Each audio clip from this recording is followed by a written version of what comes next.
रणनीति पर भी बात करेंगे, क्योंकि एक सीट की बस लड़ाई नहीं है, बिहार की सियासत का ये बड़ा टेस्ट बन गया है। जिस तरह से जन सुराज के प्रशांत किशोर, जिनके नामांकन जुलूस में भरत तिवारी इनकाउंटर मामले से जुड़े पोस्टर और नारे भी दिखने लगे, इससे मुद्दे के चुनाव में गूंजने की चर्चा जो है वो तेज हो गई। दूसरी तरफ जैसा आप बता रहे हैं, बीजेपी ने पूरी ताकत झोंक दी है। राष्ट्रीय अध्यक्ष नितिन नवीन पटना पहुंच चुके, फिर देर रात तक रणनीति बैठकें हुई और मुख्यमंत्री सम्राट चौधरी समेत एनडीए के सभी बड़े नेता चुनावी तैयारी में जुटे हुए हैं। ऐसे में सवाल यही होता है कि क्या सिर्फ विकास का ये पूरा मुकाबला होगा, या भावनात्मक और राजनीतिक मुद्दे भी चुनाव की दिशा तय करेंगे। और भरत तिवारी इनकाउंटर का मुद्दा क्या बाकी पूर्व उपचुनाव में वोटरों को प्रभावित कर सकता है, या इसका असर जो है वो सीमित होगा?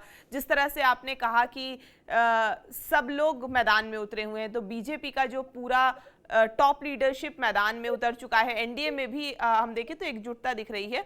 जिस तरह से सम्राट चौधरी उतरे, पटना साहिब के सांसद जिस तरह से रविशंकर प्रसाद आए, राष्ट्रीय अध्यक्ष नितिन नवीन हैं ही, उसमें जेडीयू के प्रदेश अध्यक्ष उमेश सिंह कुशवाहा, हम के अगर प्रदेश अध्यक्ष अनिल कुमार, लोजपा रामविलास के प्रदेश अध्यक्ष राजू तिवारी, और जिस तरह से उपेंद्र कुशवाहा की पार्टी आरएलएम के प्रदेश अध्यक्ष आलोक कुमार सिंह भाजपा प्रत्याशी के पक्ष में जिस तरह से चुनाव प्रचार कर रहे हैं, तो पूरी तरह से मतलब एक तरह से कहें तो बीजेपी प्रत्याशी नीरज सिन्हा के लिए सब लोग मैदान में उतर गए हैं। एनडीए एकजुट नजर आ रही है, सब लोग पूरी ताकत लगा दिए हैं बांकीपुर में। और जिस तरह से आगे प्रशांत किशोर मुद्दे उठा रहे हैं, तो मुद्दों में क्या फर्क है और क्या रणनीति, कौन सी रणनीति सबसे ज्यादा काम आ सकती है यहाँ? देखिए, ये जो चुनाव है वो प्रशांत किशोर के मैदान में आने के बाद जातिगत समीकरण बनाम मुद्दा इसी पे आधारित हो चुका है। प्रशांत किशोर के पास मुद्दा है और बीजेपी हो या आरजेडी हो, रेखा गुप्ता, इन दोनों के पास जातिगत समीकरण है। बीजेपी से जातिगत समीकरण, एनडीए का जो जातिगत समीकरण है, इसके बलबूते और उनका जो अपना जो सांगठनिक बल है, इसके बलबूते चुनाव जीतने जा रही है या जीतना चाह रही है। इसके विपरीत प्रशांत किशोर मुद्दा उठा रहे हैं। महागठबंधन की जो उम्मीदवार है रेखा गुप्ता या आरजेडी की उम्मीदवार रेखा गुप्ता है, वो भी, उनको भी अपने जातिगत समीकरण का ही भरोसा है, क्योंकि उनके भी कैंपेन में कहीं मुद्दा दिख नहीं रहा है। हाँ, प्रशांत किशोर के कैंपेन में मुद्दा दिख रहा है। प्रशांत किशोर ने तो इसको एक सम्राट सरकार के खिलाफ जनमत संग्रह का एक टेस्ट बना दिया है। अगर आप बांकीपुर चुनाव में मतदान करते हैं तो आप सम्राट चौधरी के पक्ष या विपक्ष में मतदान करें, तो इसको एक बड़ा नैरेटिव उन्होंने बनाया भी है।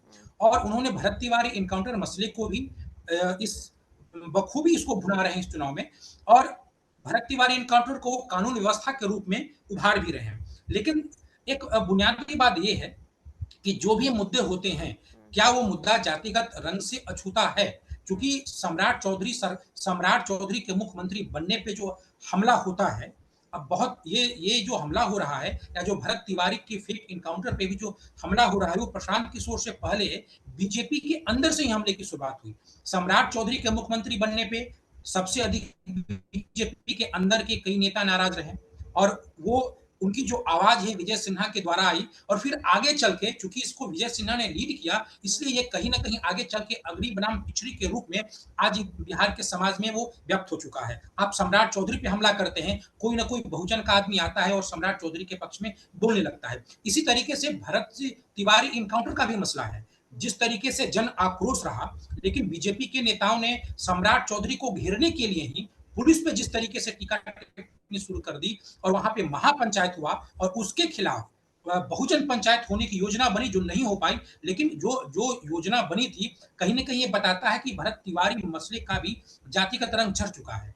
प्रशांत किशोर के साथ समस्या ये है कि वो उन मुद्दों के जरिए, जिन मुद्दों पे जातियों का रंग झड़ चुका है, उन मुद्दों के जरिए लोगों से जाति से ऊपर उठ करके वोट देने की अपील कर रहे हैं।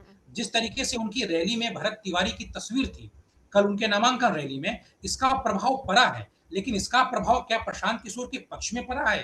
क्योंकि वहां पे, चलिए, इसके जरिए आप अगली जो मतदाता हैं उनको एड्रेस कर सकते हैं, लेकिन बांकीपुर में जो पिछड़े मतदाता हैं, जो जिसके बिना जीत असंभव है, जिसके बिना आज भले ही कायस्थ समाज नितिन नवीन के साथ है, लेकिन पिछड़ी मतदाता जो जदयू का जनाधार है, वो अगर बीजेपी के साथ ना आए तो बीजेपी भी नहीं जीत पाई है। अगर इसी तरीके से अगर वो प्रशांत किशोर के साथ ना आए तो जीतने का तो कोई सवाल ही नहीं है।